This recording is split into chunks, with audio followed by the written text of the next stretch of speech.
bon, j'en profite. Parce que tout le monde m'entend, je vais essayer de parler de capella. Donc, je m'appelle Patrick Bellard, je suis le président d'une association qui est basée à Hyères, dans l'Essonne, l'ARP, et ça fait 2 ans et demi qu'à peu près on travaille sur le dossier Linky, entre autres. Voilà. C'est un des chevaux de bataille de notre association, il n'y a pas que celle-ci, mais il y a pas mal de points. Voilà les points d'action, ça c'est pour ce qui est d'action spécifique. À la demande de Fabien Courtois et d'autres intervenants, on travaille en groupe de travail, en Ile-de-France, en province, donc il y a des réseaux qui commencent à bien s'organiser. Il y a à peu près entre 300 et 400 collectifs en France, dont 150 collectifs ou associations très actives là-dessus. On essaie de fédérer également les actions de façon à pouvoir éviter disons, le déni d'information, puisqu'il y en a beaucoup, ça c'est la force de Enedis. Et deuxième chose, c'est aussi pour avoir des informations cohérentes. Moi j'ai 2 principes ici, comme partout, je n'en suis pas à ma première réunion, c'est d'être 1 pragmatique, 2 factuel. Vous pensez bien que si on s'amuse à raconter une bêtise, parfois dans les salles on a eu des gens qui étaient mandatés par Enedis pour venir, donc pas grave, hein, moi je ne suis pas à débattre avec eux, si elles peuvent se révéler ou pas, mais on est pragmatique et factuel, c'est-à-dire qu'en fait on ne va pas avancer des choses qu'on ne sait pas. Par contre, des éléments quand ils viennent par exemple d'un ministère, comme de l'écologie, de l'ANSES, l'Agence nationale des sanitaires, ou l'Agence nationale des fréquences, et qu'on a des éléments où on peut citer le texte, comme font les avocats, hein, comme les codes civils ou pénals, on ne va pas se gêner. Voilà. Donc, je vais passer rapidement sur le Linky. Hein, donc, il n'y a pas que le Linky d'ailleurs, hein, il y a les 3 compteurs, compteur à gaz, compteur à eau et compteur électrique. On va vite passer là-dessus. Là, tout ce qui impacte, qu'est-ce que va impacter le Linky sur notre vie quotidienne? Vous ne voyez peut-être pas, là, ça me gêne un petit peu. Là. Je vais mettre derrière le poteau, voilà, comme ça. Un peu plus en bas le micro. Pardon. Le balcon. Le micro, tu vas. Voilà, donc voilà, je pense qu'on a à peu près fait le tour. Hein, qu'est-ce que Linky va apporter aujourd'hui chez vous? Va vous apporter surtout des soucis. Et chaque point est développé après par les différents intervenants. Bon, là, on va passer rapidement là-dessus, hein, puisque ça a déjà été dit. Hein, la loi. Alors, je vais surtout arriver sur la partie qui est importante que citait Jean-Pierre Roy tout à l'heure. Voilà. Ça, c'est l'extrait du texte de loi du Parlement européen. Et vous avez bien vu en rouge le mot « recommandé », ce que disait Maître tout à l'heure, notre avocat. Quand on recommande quelque chose à quelqu'un, moi je vous recommande de ne pas fumer, mais je ne vous oblige pas de fumer et je ne vous empêche pas de fumer. Ça, c'est le premier point. Et ça, je crois qu'un mot recommandé, tout le monde est compréhensible par tout le monde. Le deuxième point, c'est également de la directive européenne, pareil, où on parle d'ensemble raisonnable, proportionné par rapport à la faisabilité. Donc ça, c'est des choses qui sont connues. De plus en plus, c'est la cata. Je n'étais plus là. Tu m'entends? Non. Ah non, j'ai plus rien, moi. Voilà, j'ai plus rien. Ok. Ah non, voilà. Et ça, c'est la fameuse loi de transition énergétique, la TECV en jargon, qui dit qu'on met à disposition, donc mettre à disposition quelque chose, voilà, mettre à disposition sous réserve de l'accord du consommateur. Donc, je mets à disposition mon bon savoir, mon bon vouloir, je ne vous oblige pas à le cultiver ou à le prendre. On va arriver sur la partie, voilà, les différentes applications.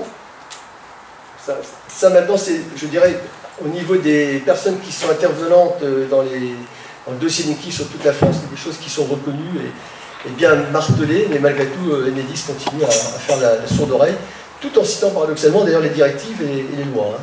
Mais il ne la détaille pas comme nous.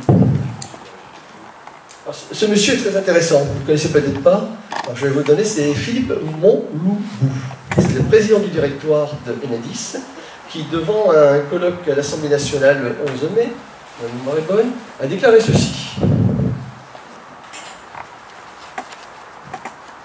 Vous pouvez tout vérifier, hein, pas de problème. Je vous laisse lire. Il n'y aura pas de clients. Sauf que ceux qui ne veulent pas de la parce que nous, ah. Donc voilà ce qu'il a déclaré devant à peu près une cinquantaine de personnes. C'était retransmis en direct également sur le web. Ça les empêche pas de le faire abondamment. Ouais, voilà. Donc, voilà. Et puis, on sait, c'est ce qu'ils disent. Hein. Donc, ils ont le droit de dire ce qu'ils veulent.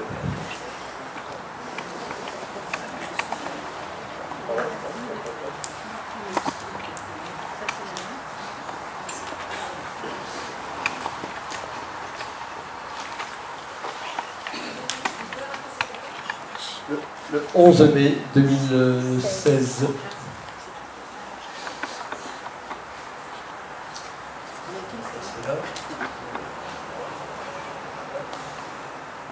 « 11 mai 2016, madame. Elle est toujours accessible sur le web. Voilà ce qu'ils disent. Vous l'avez lu. Vous l'avez lu.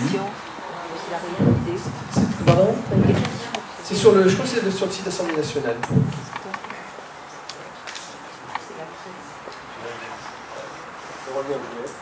Bon, voilà, vous avez vu ce qu'a dit M. Monogou, vous avez tout dans les mains, voilà ce qu'il préconise.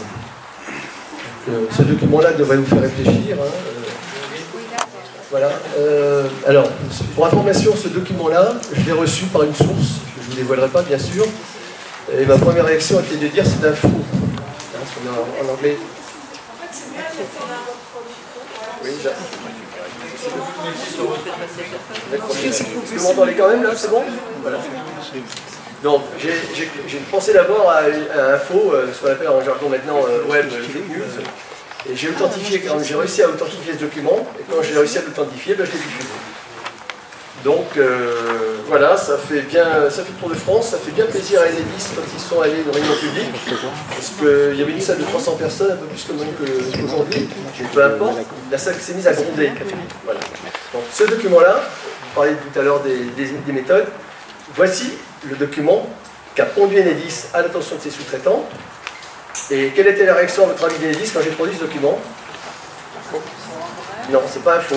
Ils ont dit c'est une note interne. Voilà. Voilà, note interne. Donc ce document-là, je pense que si un avocat l'avait dans les mains, et ça fera tout à l'heure, je pense que ça pourrait faire un peu de bruit dans les chaumières et nous donner des arguments.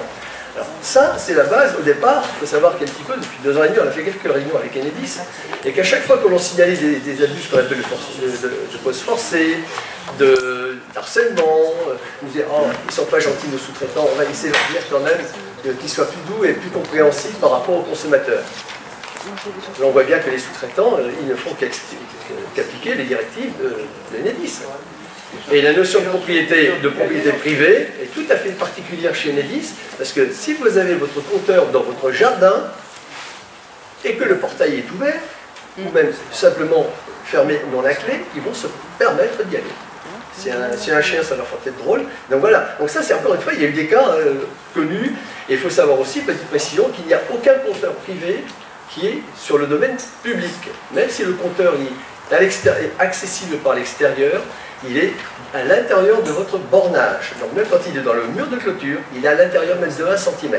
Et à partir du moment où quelqu'un s'avise à prendre le pas dans le domaine privé alors qu'il n'est pas invité, ben voilà ce qui se passe. Je vais vous les passer tout de suite, et je pense que je fais de la technique, mais on est obligé de faire un peu de droit, je suis désolé, mais je ne fais que citer ça. Ben, tout simplement l'article 432.8, voilà, qui s'applique au 226.4, ce n'est que 30 000 € d'amende et 2 ans de prison. Donc moi je vous incite très fort, ces documents-là, je les ai sortis, c'est pour ça aussi. C'est que non seulement, si vous mettez la lettre devant le compteur, vous sortez ce document-là, vous le produisez devant l'intervenant, et vous lui citez le texte de loi. Vous en avez fait des copies pour nous, là? Pardon? Vous en avez fait des copies pour nous? Il y en avait une sur votre chaise, mais on va vous en donner, j'en ai un. C'est ça, c'est la même chose. Ah ça, ah oui, pardon, d'accord. Oui, ben ça on peut le faire, voilà, bon, ok. Bon, voilà. Donc ça c'est pour la partie, je vais regrouper, c'est vrai que les sujets se recoupent, donc je ne vais pas tout. Pardon? Parce que j'ai mis 400 et pénal. Conseil. Alors le compteur qui est dans les bâtiments, il s'appelle c'est les compteurs des parties communes dans les zones privatives. Que vous soyez en appartement, propriétaire, locataire, à partir du moment où on passe la porte de votre copropriété, vous êtes dans une partie privative. Certes, si vous êtes locataire, cette partie privative ne vous appartient pas, elle appartient au copropriétaire, le syndicat des copropriétaires. Si vous êtes copropriétaire, vous avez un petit bout de la porte et un petit bout du compteur. Il n'y a pas encore une fois, de compteur sur le domaine public, sauf les compteurs forains. Ah, je me permets une Allez-y. En fait, la loi de privatisation des compteurs est une loi de Georges Clemenceau du 15 juin 1906. Et là, étant donné l'explosion et l'importance des fournisseurs, des producteurs d'électricité, ils ont décidé que les compteurs appartiendraient aux communes. Et aux communes, c'est-à-dire aux gens qui les utilisent, enfin au peuple, disons. Simplement, ils les ont sortis des producteurs d'électricité. Et donc, ce sont les gens qui payent leur compteur mensuellement, qui payent le loyer du compteur, qui en sont les propriétaires réels. D'après la loi, l'esprit de la loi de Georges Clemenceau, depuis 1906.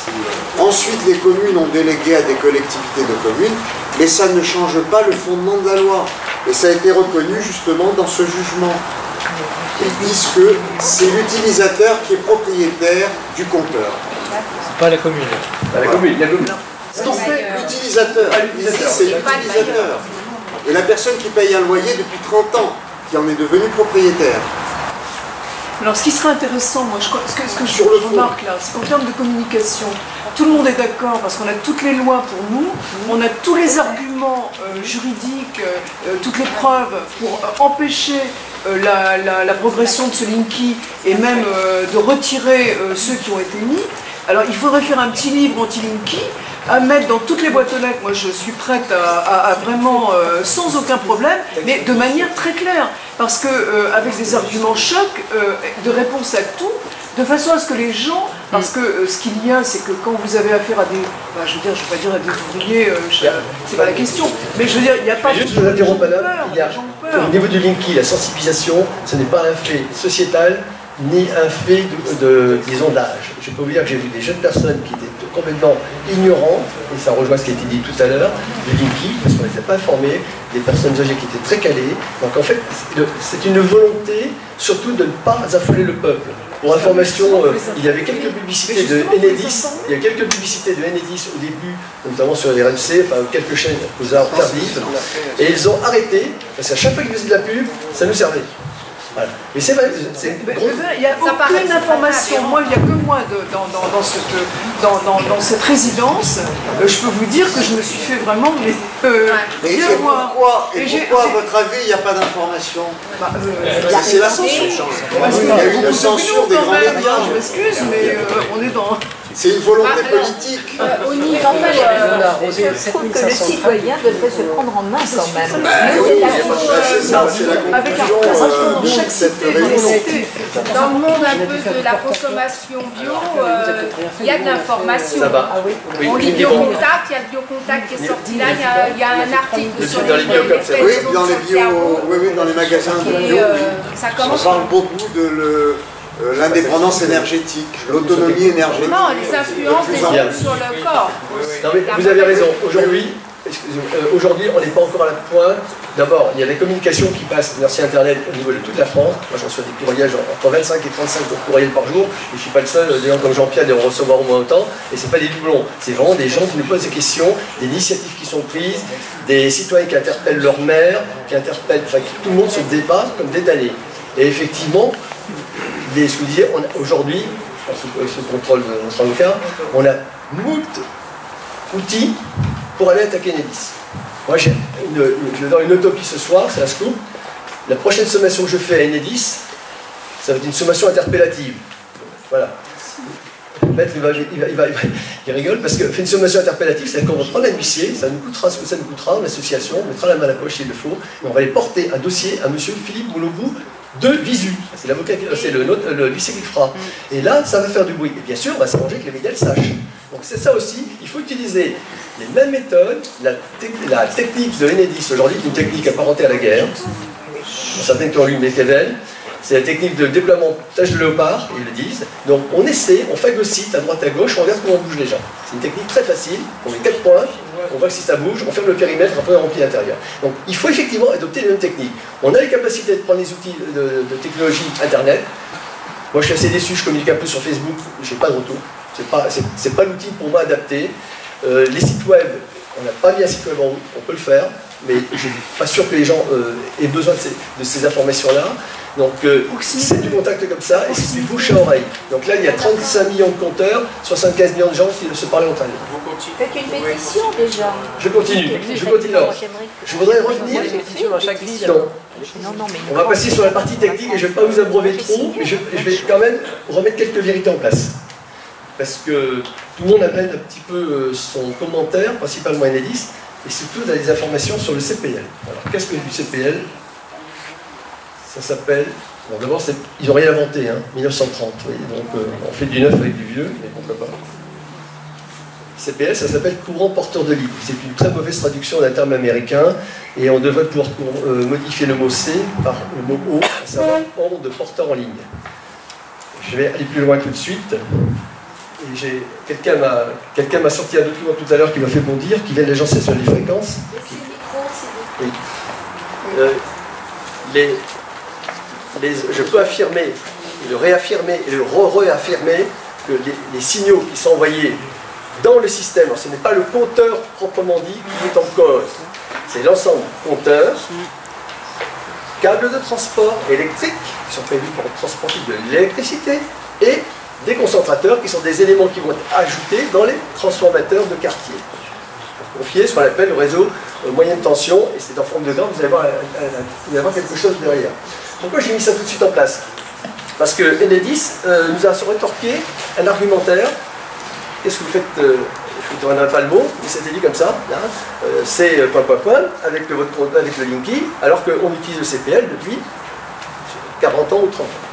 Vous avez tout chez vous, probablement heure creuse, heure pointe, ou le JP. Et vous savez que le compteur, 22h30, 23h30, bascule. C'est là, dès que ça a basculé, la dame et le monsieur vont appuyer sur la machine à laver pour qu'on consomme de l'électricité moins chère. Et vous entendez clac, le relais qui colle. Donc, effectivement, cette technologie qui consiste à envoyer un signal sur un câble électrique n'est pas nouvelle, et elle est employée dans pas mal d'endroits dans le monde. La grosse différence qu'il y a, c'est qu'aujourd'hui, c'est Enedis qui envoie une information qu'on appelle l'impulsion pour faire basculer le compteur qui va changer sa fenêtre de fonctionnement. Ça dure au maximum 20 minutes, 2 fois par jour, 22h30 et 6h30 du matin, ou peut-être le midi s'il y a le JP, etc. Mais ça dure très peu de temps, sur une fréquence très basse. Alors pour les mélomanes, c'est l'octave 3 de la note Mi, 175 Hz, c'était très très bas. Si je pouvais le faire sur 75 Hz, vous m'entendriez. Donc ça c'est le premier point. Donc, quand ils disent qu'ils l'utilisent depuis 70, le CPL, c'est vrai. Parce qu'ils disent des choses vraies, quand il faut le reconnaître. Hein, voilà. Donc ça c'est vrai. Mais il n'y a pas de dialogue. C'est-à-dire que le vote compteur, il n'a pas dit salut, ok, j'ai bien compris, je suis passé en nuit. C'est j'envoie un ordre, le compteur des fois bascule, des fois il ne bascule pas, des fois il reste 8 jours en nuit d'ailleurs. Mais quand il reste 100 jours la nuit, les gens appellent souvent. Donc voilà, ça c'est vrai.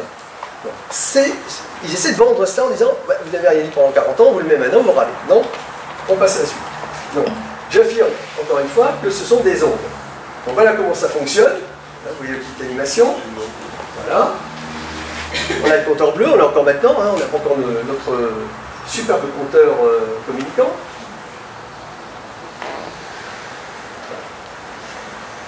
Donc voilà. Sur le système Linky, on change de gamme. On va changer de gamme complètement, c'est-à-dire au lieu d'envoyer un signal de temps en temps, de basse fréquence, on va envoyer un signal plus élevé, avec des niveaux différents. Et là, on va l'envoyer en permanence, puisque la technologie qui est employée, là je vais revenir un peu là-dessus, c'est la théorie, hein, l'électricité n'est jamais comme ça, je suis tout à fait d'accord avec vous. Mais là, vous aurez en plus, si vous regardez le signal avec des outils adaptés, vous verrez que ce signal n'est pas propre. Mais encore une fois, il y a des parasites industriels, il y a des tas de choses, mais les informations qui vont être envoyées par le concentrateur, c'est que le compteur, lui, il émet, c'est comme le GSM, hein. Quand vous avez votre portable, imaginez votre portable sur le compteur, et la bande relais, c'est le concentrateur. Et c'est le dialogue en permanence. Même quand vous n'utilisez pas votre portable, ça cause. Et plus vous êtes près du concentrateur, plus vous avez de signaux, et plus vous êtes moins dans la vie. C'est le même principe. Voilà, donc voilà comment ça fonctionne maintenant. C'est-à-dire, on a un point en centrale qui est le concentrateur numéro 3, et vous avez chaque maison, chaque habitation. Et on est en grappe, hein, ce qu'on appelle en grappe, jusqu'à 500 compteurs. Et ces informations qui sont collectées au niveau de chaque transformateur, donc ça pose d'ailleurs un problème au niveau des transformateurs de quartier, puisque normalement ils sont protégés. En parenthèse, ça pose un problème aussi des NUCI dans les écoles, les maisons de retraite, les établissements de soins. Hein, enfin bon, vous voyez, il n'y a pas que les individus qui sont concernés. Les informations sont collectées par le transformateur, qui lui, à travers un petit module de téléphonie mobile, le même que vous avez en GPRS, en 3G, en 4G, ça dépend, va renvoyer sur les ondes d'un opérateur, Orange ou autre, vers un centre de supervision qui lui va amalgamer les données, les trier, etc., etc. Donc là aussi, pour information, je crois que c'est 150 000 ou 200 000 antennes, hein, c'est des chiffres varient un peu, donc on va en avoir un peu plus. Sur chaque le radiatif est bien permanent. Il est permanent. Voilà. Là, c'était notre vue. Donc, la conséquence de ça, aujourd'hui, les câbles électriques sont des câbles qui sont destinés à apporter du courant. Et vous allumez une lampe, un four à faire passer, un four, etc. Ils ne sont pas prévus, ils n'ont pas été prévus pour recevoir d'autres signaux que cela. Nous devons envoyer des fréquences dans un câble, on utilise ce qu'on appelle un câble coaxial, qui est spécifique. Un câble d'ailleurs blindé. Car un câble qui n'est pas blindé et qui reçoit des fréquences, ça devient une antenne. Voilà, UPP. Bon, vous le reconnaissez, hein? Je vous l'ai présenté tout à l'heure, donc c'est bien M. Boubou, bien ce qu'il dit. Alors, je vais vous laisser lire aussi, parce que c'est très marrant. Hein. C'est la même chose. Et voilà. Très drôle ce qu'il dit.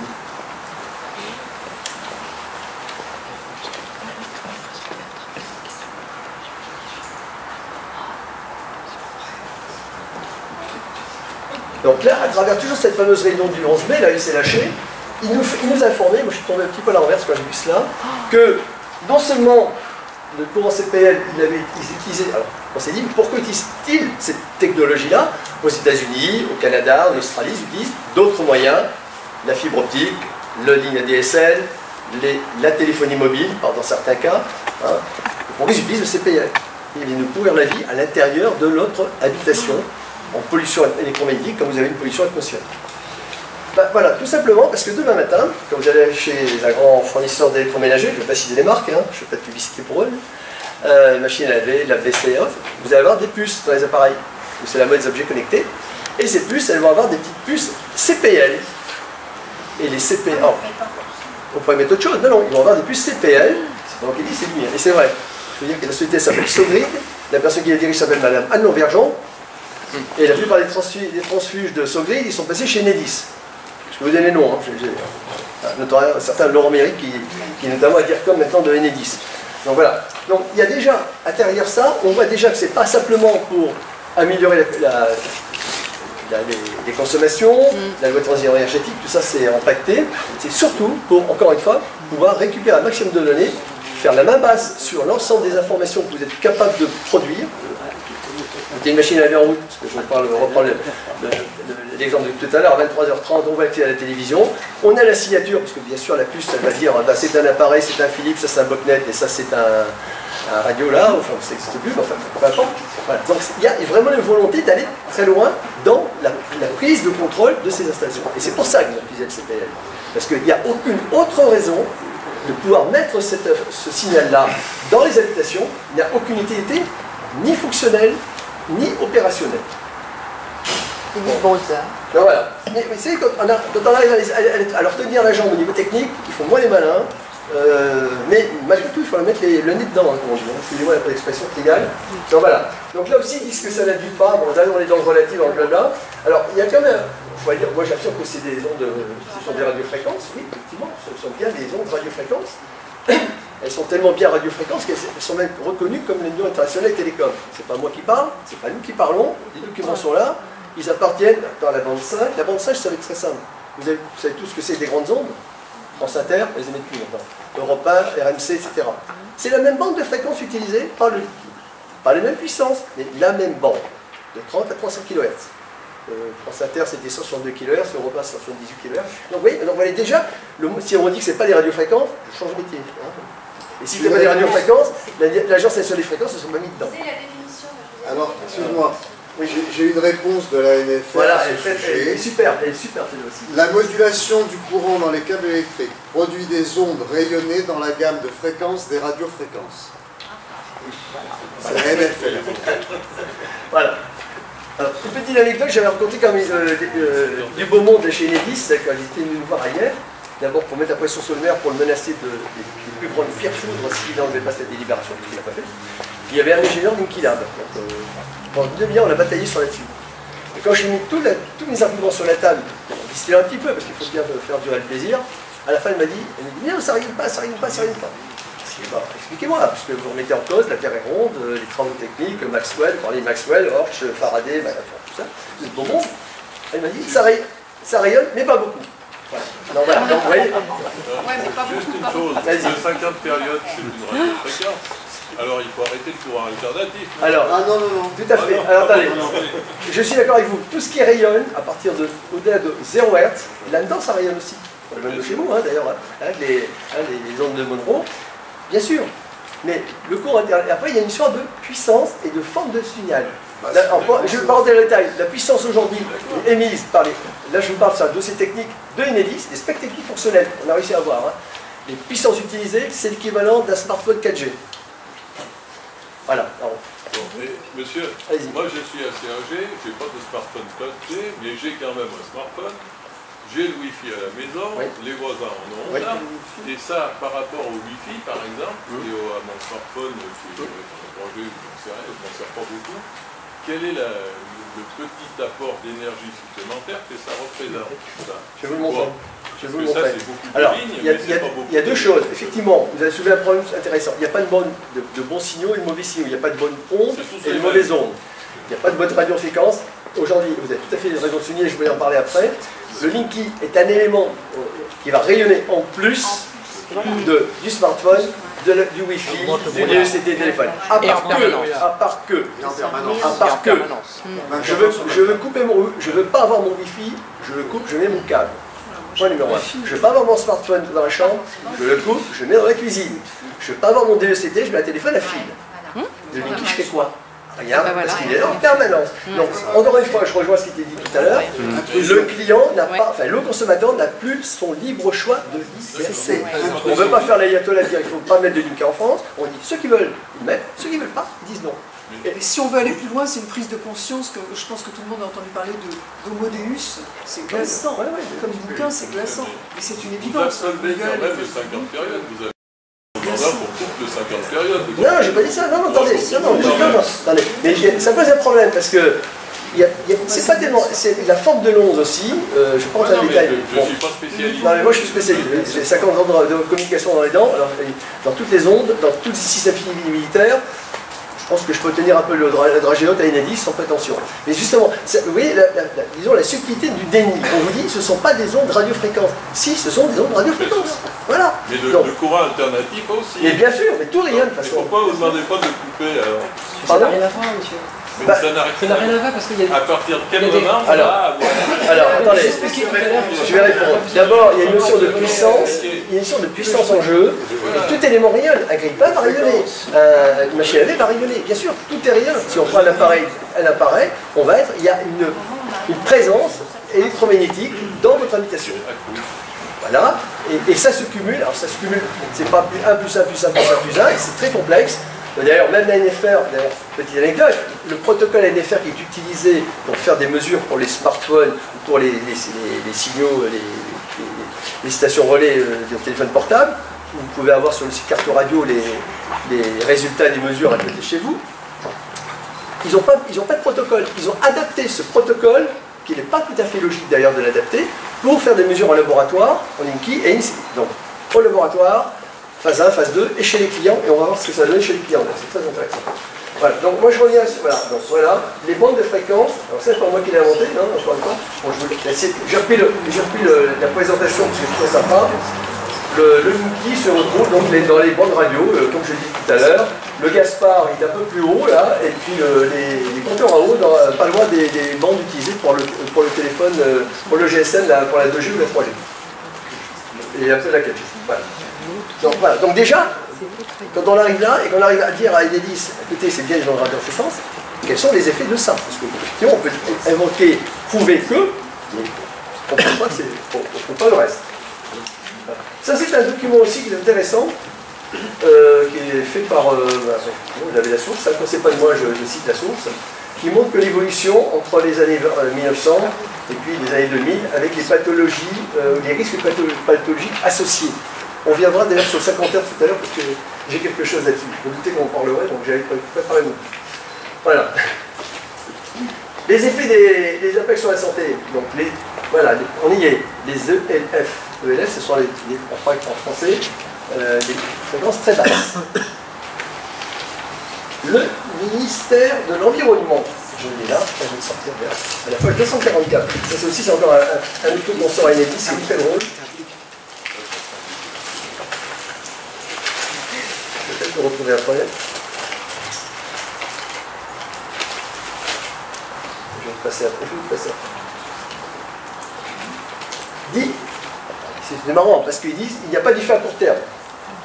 Il n'y a pas d'effet à court terme, à long terme. Donc. Et par contre, ils ont fait une association statistique, c'est exactement ce qui est écrit dans le document. Vous pouvez le vérifier en sortant tout à l'heure. Une association statistique entre les expositions au champ magnétique et les leucémies infantiles. Alors, moi qui l'invente, je ne suis pas médecin. Moi j'ai repris que ce qui est écrit. Et la source est vachement intéressante parce que c'est comme un document. Voilà, le voici. Il est là. Et là, il y a marqué ministère de l'écologie. C'est pas moi, hein. Et ce que je vous cite là, il est à la page 244. Après, c'est accessible sur le web. Vous pouvez y aller. Moi, ça m'a interpellé quand je vois ça. C'est-à-dire qu'en fait, si on dit les autorités ne savent pas, qu'est-ce que ça fait dans ce rapport? Question. Voilà.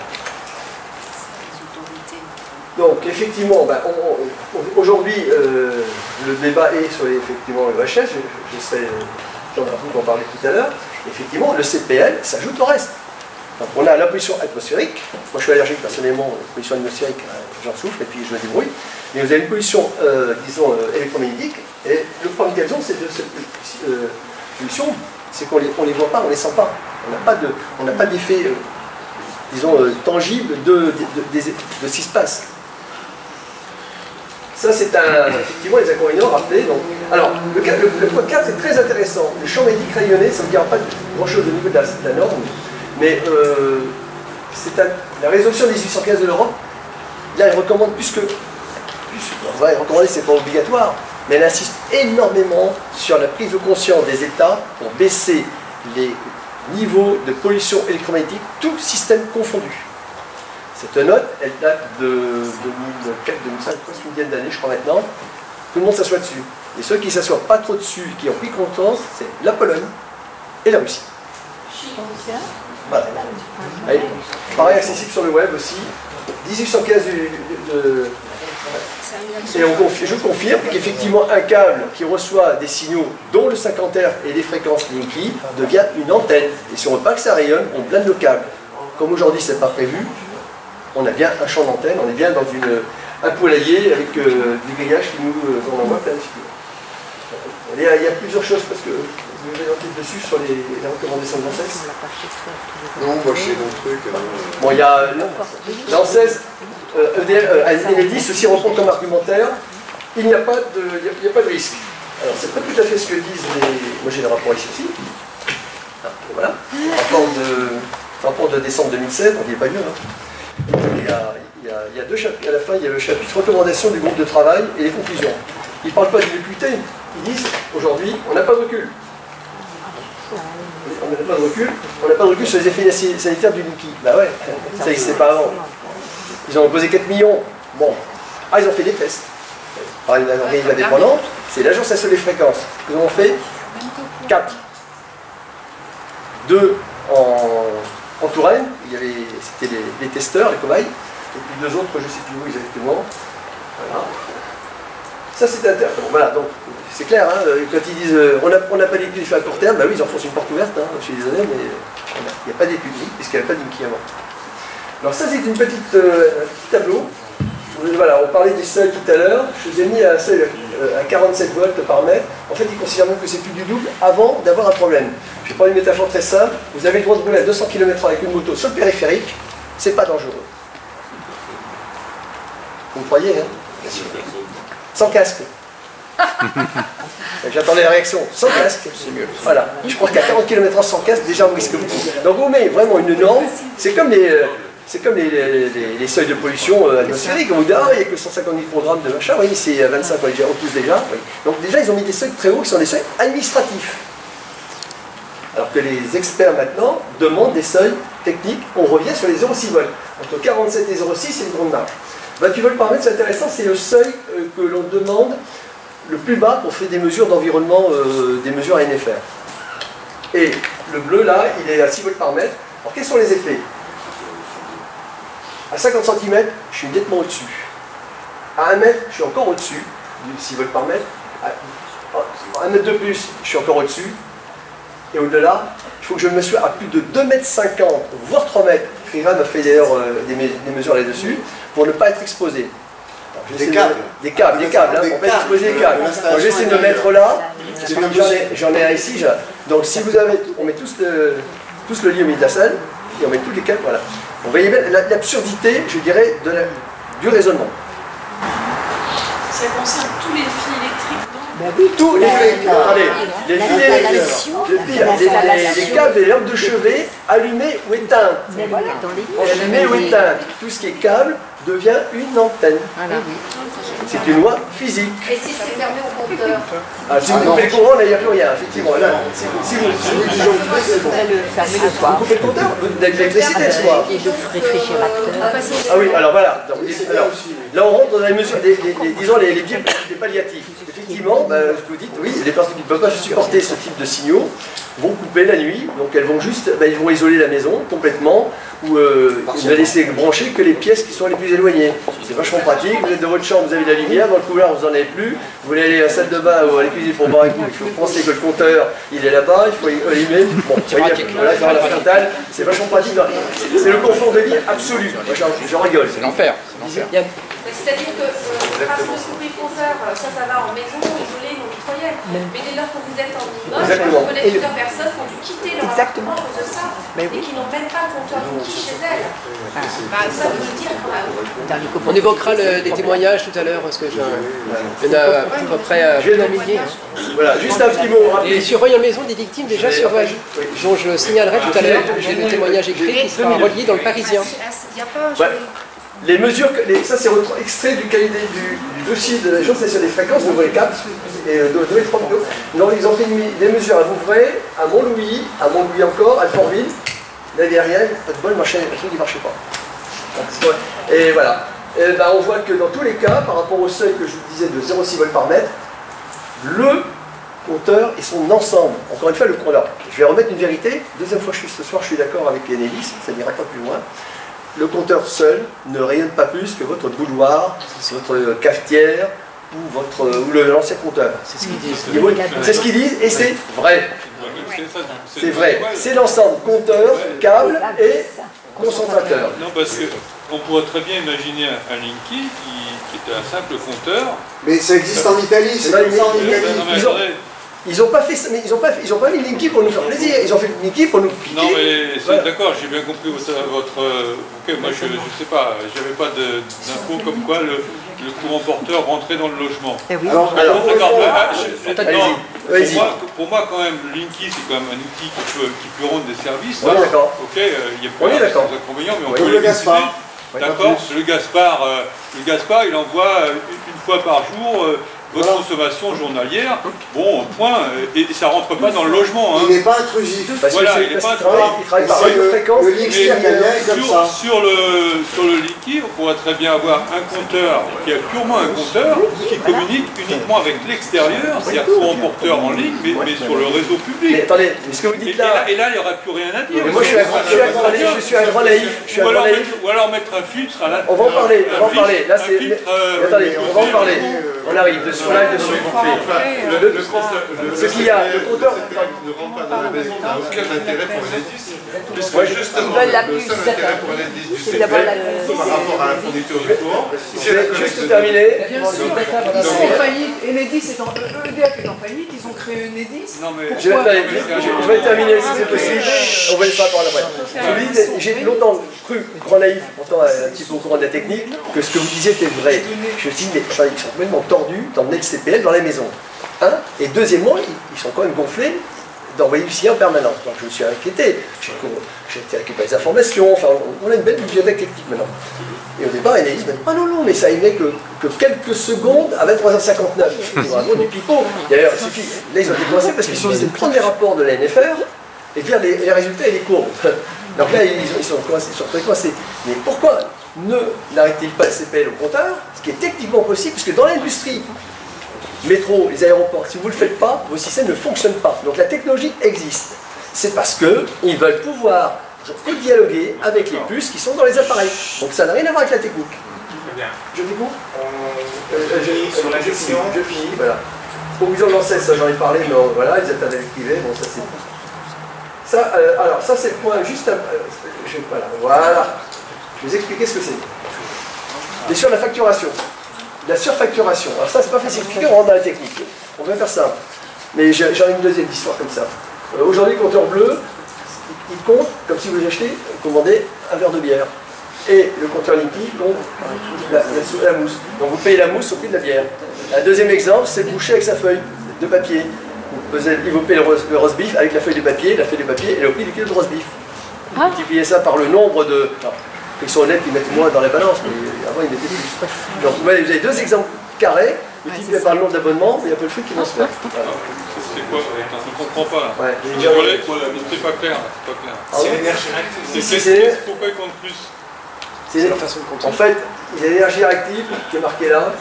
En fait, suivant les appareils que vous avez, 1 kW égale 1 kVA, c'est une autre mesure. D'ailleurs, les abonnements maintenant, si vous regardez bien sur vos factures, il y a marqué kVA sur l'abonnement. Kilowatts que vous aviez avant. Ça fait assez longtemps d'ailleurs. Aujourd'hui, on ne sait pas puisque le compteur compte en volt-ampère aussi. Et il nous dit on facture toujours. Comme je n'ai pas eu encore l'occasion d'avoir un compteur dans la main, il y a eu des sociétés qui ont fait des mesures. Moi, j'aime bien me rendre compte par moi-même. Ils peuvent très bien me dire c'est du kilowatt et compter en volt-ampère. Et là, on se retrouve avec effectivement des exemples qui commencent à les remonter, ça 25% plus sur les factures. Voilà. S'il vous plaît. Pardon? Je voudrais juste ajouter, en tant que citoyen, il faut savoir qu'à partir du moment où on peut comptabiliser en temps réel votre consommation, moi j'ai jamais été prélevé, c'est une philosophie de vie, ça a toujours été comme ça. En revanche, pour les gens qui sont prélevés, à partir du moment où on est en temps réel, si demain ils décident de vous prélever toutes les semaines, tous les jours, etc., ils peuvent aller vous prélever. Donc là, on est dans une trésorerie qui va monter. Alors je sais, il y a des textes qui disent que, mais ça c'est une autre histoire.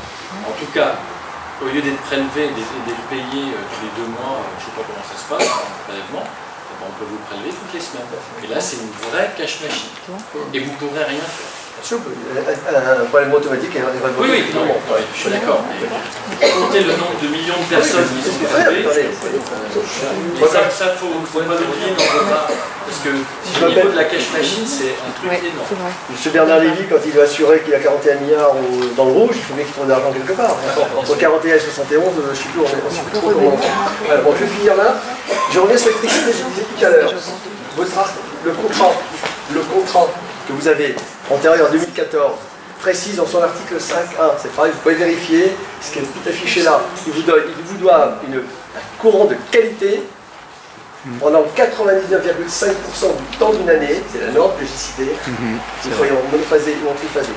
Le simple fait qu'ils rajoutent un signal supplémentaire fait qu'ils ne sont plus dans les normes, donc il faut faire changer de contrat. C'est pour ça qu'il vous incite à aller sur Internet, de cliquer à droite, de cliquer à gauche. À partir du moment où vous aurez changé de contrat, vous verrez que ce chapitre 5.1 n'existe pas les nouveaux contrats qui font maintenant 20 pages. Donc je vous incite, quelles que soient les raisons, de ne pas changer vos contrats. Et vous demandez toute modification de contrat par écrit, et vous acceptez signé de votre main. Voilà. Vous parlez du contrat avec le...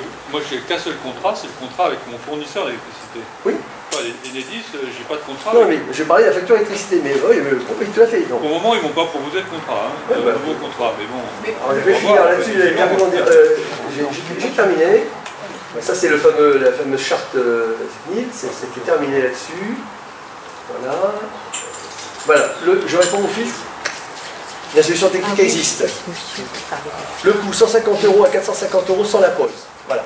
Le prix de votre tranquillité, si vous ne voulez pas être pollué par le CP et accepter l'IPI, il est là. En plus du reste. C'est quoi?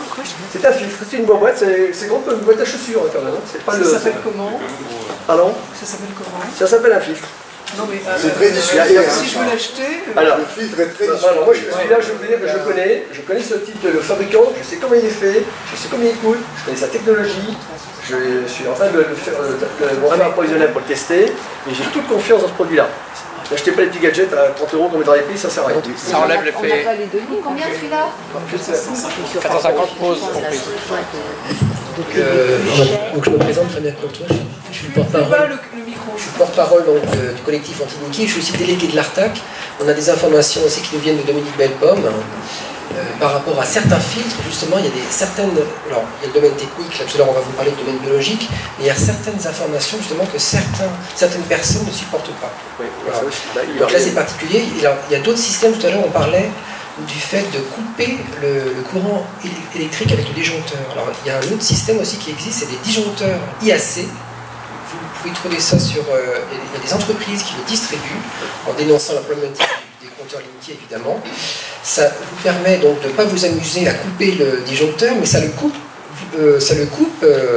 cet outil le coupe lui-même. C'est-à-dire, un cas concret, la nuit, vous avez le matériel qui est branché, c'est le frigo, le réfrigérateur, peut-être une télé en veilleuse. Bon, la télé en veilleuse, vous pouvez l'enlever. Et ben, le système coupe tous les courants dans la maison. Ce qui fait que ça rayonnera uniquement que dans la cuisine.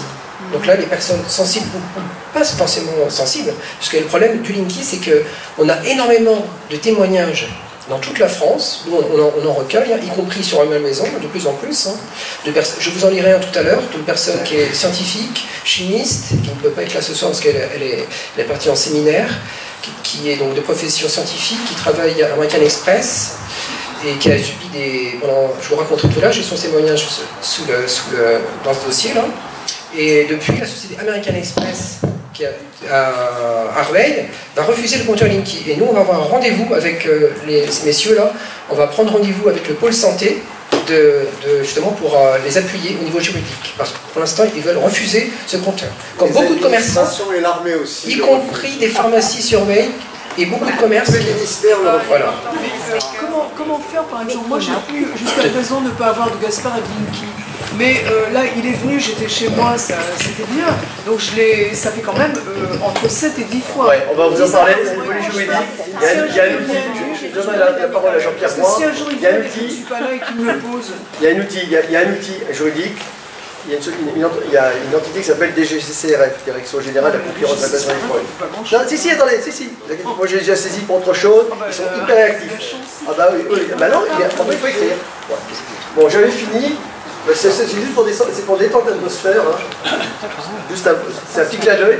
Je vais peut-être me retrouver en prison demain matin, en diffamation, tant pis, hein, je pense.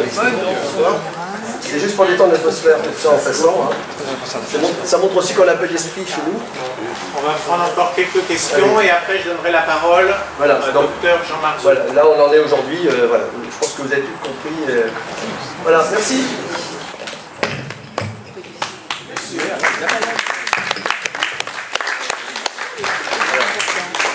J'ai fait une opposition à Enedis au maire de Rueil et à Enedis au mois de juin. Et ils ont profité de mon absence au mois d'août. Je suis dans un immeuble à pas loin d'ici pour poser 12 compteurs Linky. Alors qu'est-ce que je fais? Parce qu'ils m'ont répondu, alors ils ont bien accusé réception. Par ailleurs, je vous informe, c'est Enedis, que le code de l'énergie, selon l'article L322.4, précise que le compteur n'est pas la propriété du client, mais celle des collectivités territoriales. Ça veut dire fermez-la entre parenthèses. Absolument pas, monsieur. C'est ce qu'ils m'ont écrit. Hein. Alors, je vais vous expliquer quelque chose. Ce sont les collectivités territoriales qui sont propriétaires des compteurs, c'est vrai, mais d'un autre côté, c'est vous qui êtes titulaire du contrat. Être titulaire d'un contrat aujourd'hui, à partir du moment où on vous pose un matériel qui n'est pas prévu contractuellement, c'est une violation unilatérale du contrat et c'est puni par la loi. Est-ce qu'il y a une jurisprudence? Ça, c'est la première. Il y a de la jurisprudence. Je suis avec vous, qu'est-ce que je fais avec Alors, à partir du moment où vous n'avez pas signé d'avenant, que votre contrat ne prévoit pas, et si votre contrat est antérieur à février 2014, ça veut dire qu'il ne prévoit pas les fréquences additionnelles, il ne prévoit pas la captation des données personnelles. Partant de là, vous avez la possibilité de porter plainte pour violation de domicile, puisqu'ils sont intervenus sans votre autorisation et sans être en conformité avec la loi. Là-dessus, la loi est très claire. Vous avez l'article L111.1 et L111.2 du Code de la consommation qui prévoit que vous avez droit à obtenir de la part de n'importe quel fournisseur, que ce soit des fournisseurs d'énergie ou de n'importe quel prestataire, lorsqu'il y a un changement ou une modification contractuelle, ils sont tenus de vous envoyer au moins 30 jours avant les nouvelles données contractuelles, l'avenant à signer ainsi que la tarification et afférente. Si ce n'est pas fait, la réglementation n'étant pas respectée, vous pouvez porter plainte auprès de la DGCCRF et porter plainte en parallèle la DGCCRF, la direction générale de la concurrence. C'est de la répression des fraudes. Voilà. La concurrence et de la répression des fraudes. Alors il y en a une par département, mais si vous êtes sur la région parisienne, vous pouvez très bien téléphoner directement sur Paris. Ils doivent commencer à avoir un dossier assez intéressant. Il faut savoir qu'à partir du moment où la loi n'a pas été respectée, et en particulier cette obligation d'information préalable, bien évidemment Enedis se trouve en défaut. Et dès lors que vous n'avez pas signé d'avenant, l'appareil qui vous a été installé chez vous a été installé de façon illégale. 87% des contrats existants aujourd'hui sur le territoire français sont installés illégalement parce que les conditions contractuelles qui les réglementent ne prévoient pas le type de technologie qu'on est en train actuellement de vous installer. Ça veut dire que vous pouvez à n'importe quel moment porter plainte pour violation de domicile dès lors que les gens interviennent dans le bornage de votre propriété sans votre autorisation et sans que vous ayez donné votre aval par écrit. Alors je porte plainte pour violation de domicile. Est-ce que je récupère un compteur bleu? Est-ce que c'est impossible? Alors, concrètement, puisque moi je suis en contact avec des quantités de gens, c'est qu'il y a déjà eu un certain nombre de cas où des gens chez qui on avait installé contre leur volonté ou en leur absence des liquides ont obtenu par des voies légales que le Linky soit déposé et qu'un compteur du type ancien soit reposé à la place. C'est déjà arrivé, c'est pour ça que je voulais vous dire que c'est pas impossible. C'est arrivé. D'accord, alors c'est pas impossible, dans le meilleur des cas, il me le change. J'habite dans un immeuble où il y a 12 compteurs Linky. Qu'est-ce que je fais avec ça, même si mon petit compteur est bleu? Avec tous les compteurs Linky qui sont au-dessus de chez moi, à quoi ça va me servir? Il faut motiver mon voisin. C'est de la communication, c'est de la communication, de le faire. Les voisins n'ont pas fait opposition. Ah oui, ils n'étaient pas informés. Parce que vos voisins ne sont pas informés, tout ça. Moi j'ai informé mes voisins, on a voté une résolution en Assemblée Générale, on a verrouillé les compteurs. Ils sont venus 4 fois, ils sont repartis. Et depuis 2 ans, ils n'ont jamais installé quoi que ce soit. On a verrouillé les compteurs avec des clés. La dernière personne qui est venue, c'est Agiscom, et je les ai fait raccompagner par 2 officiers de police judiciaire. J'étais président. Un élément de réponse, s'il vous plaît. Comme je ne savais pas tout à l'heure, j'ai demandé à Arnaud Durand, qui m'a fait savoir dans la réponse, vous pouvez attaquer Enedis directement pour trouble anormal du voisinage. Qui sont à l'origine du trouble anormal du voisinage en installant les compteurs. N'attaquez pas votre voisin, vous dites simplement que Enedis, en installant un compteur Linky dans votre voisinage, crée un trouble qui est tel que vous souhaitez qu'il soit remplacé et retour au compteur bleu. Après, je laisse la parole parce que le docteur m'a... Pour la motivation des voisins, j'étais président de la copropriété et lors d'une réunion, j'ai évoqué le problème. C'est une petite copropriété de 8 maisons, propriété horizontale.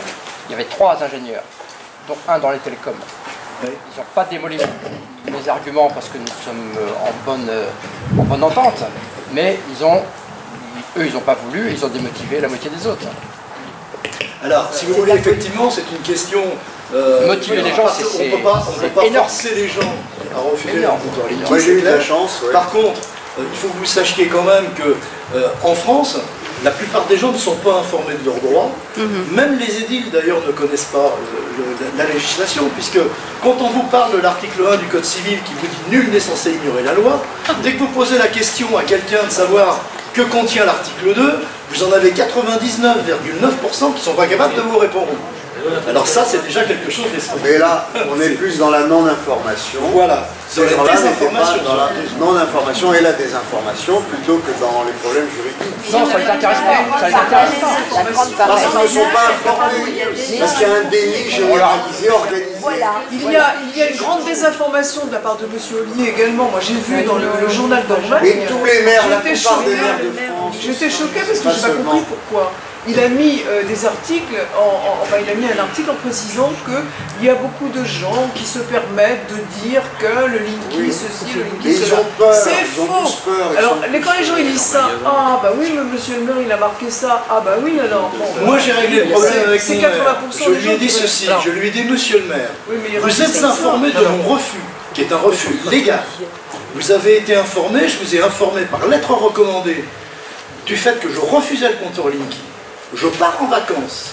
Si jamais les poseurs mettent les pieds chez moi et commettent une violation de domicile, je vous traîne devant le tribunal pour complicité parade et assistance. Enfin, il est avocat, il connaît bien quand même sa législation. Monsieur Ollier, comme les autres, si vous l'attaquez là-dessus, croyez-moi, il fera la même chose que le maire. Il dira aux gens d'Enedis, n'allez pas chez cette personne-là, parce que c'est un procès en préparation. Alors, si vous écrivez à Enedis, ça précipite la venue des installateurs.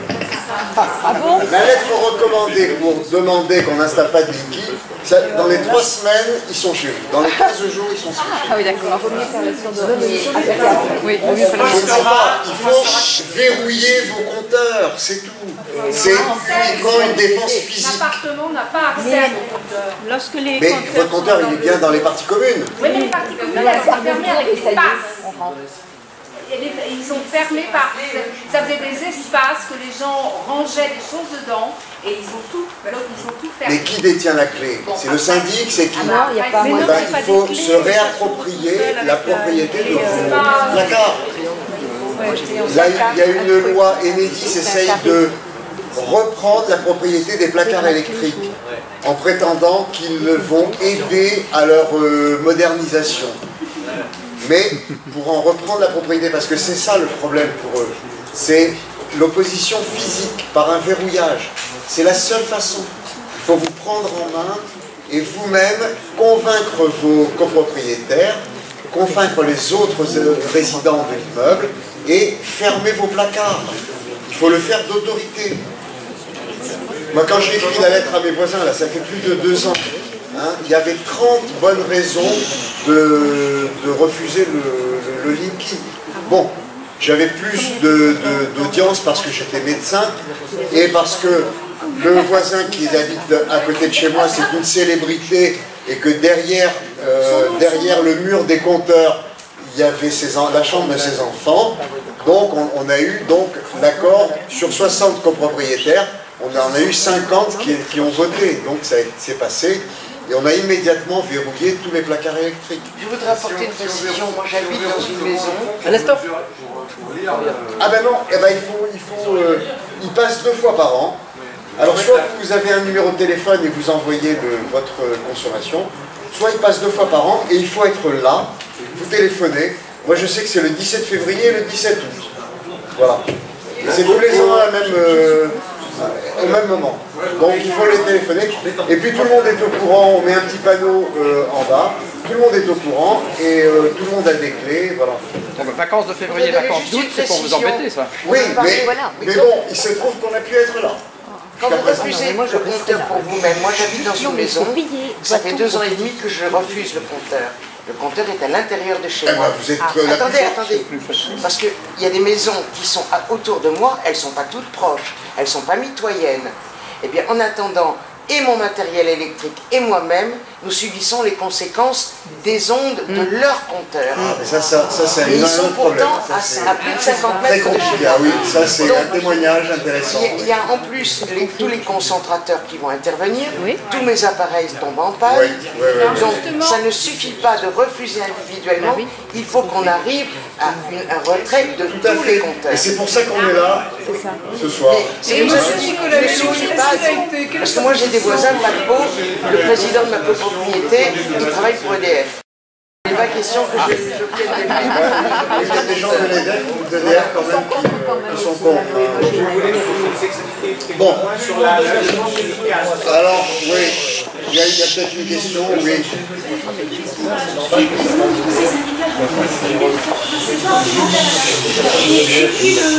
Depuis le mois de juillet, en fait, je fais du porte-à-porte dans chaque logement pour informer les résidents. Donc j'ai pu récolter 80 signatures à ce jour, 80 signatures de refus d'installation, 80 signatures pour faire une pétition au maire. J'ai déjà écrit au maire en portant plainte, en faisant une main courante pour les passages d'outils en fait, qui viennent tous les jours faire des installations sans autorisation. Donc ils les refoulent quand je suis là ou c'est le gardien qui les refoule. Ils ne peuvent pas être là tout le temps.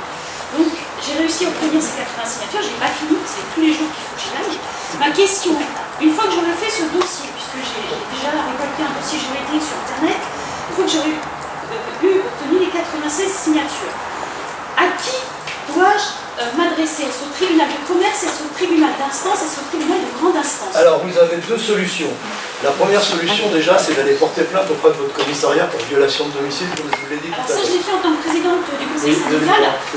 Maintenant, est-ce que je peux y aller avec les 96 signatures? Alors si vous y allez effectivement avec ces 87 signatures, ça va renforcer, si vous voulez, effectivement le dépôt de votre plainte, et ça sera pris en compte bien évidemment par la personne qui sera censée juger ça. Il faut savoir que le tribunal d'instance, à partir du moment où les préjudices sont inférieurs à 5 000 €, vous pouvez vous rapprocher d'un juge de proximité qui va envoyer ce qu'on appelle une injonction de faire, et cette procédure est gratuite. Alors moi je vous pose une question. Pourquoi vous ne faites pas verrouiller les compteurs, les placards? Attendez, ça, je le fais pour mon bâtiment. Sur mon bâtiment, il y a 8 copropriétaires. Ah bah, alors vous êtes tranquille. C'est bien. J'ai été acheter des verrous à 10 € à la main. Des verrous qui vont ça suffit. Et j'ai mis, je les ai mis moi-même. Eh ben oui, ça suffit. Ils sont pas mis dans mon bâtiment. C'est suffisant, oui. Mais les autres copropriétaires, moi, si vous voulez, je prends 20 minutes, 30 minutes pour expliquer les choses à chacun. Donc ça me prend un temps fou. Donc entre-temps, les gens, il y a eu des installations qui se sont faites. Ce qu'ils ont fait aussi, c'est qu'ils ont installé sur certains endroits un compteur par palier. Donc du coup, d'accord. C'est mon cas. Ah oui. Voilà. Non, je suis de compétence intégrée. J'ai déjà été au maire, j'ai déjà fait tout un travail tous les soirs, j'ai affiché des indications de propriété privée. Si vous violez cette propriété, vous êtes passible de l'article machin. J'ai fait tout ça. Malgré ça, ils rentrent. Ils ont des passes vigiles. Nous, c'est vrai qu'on a fait. Je peux peut-être vous apporter on a fait une réponse aussi. On a Un petit mot. Ça correspond à peu près 10 350 de foyers. Il relance.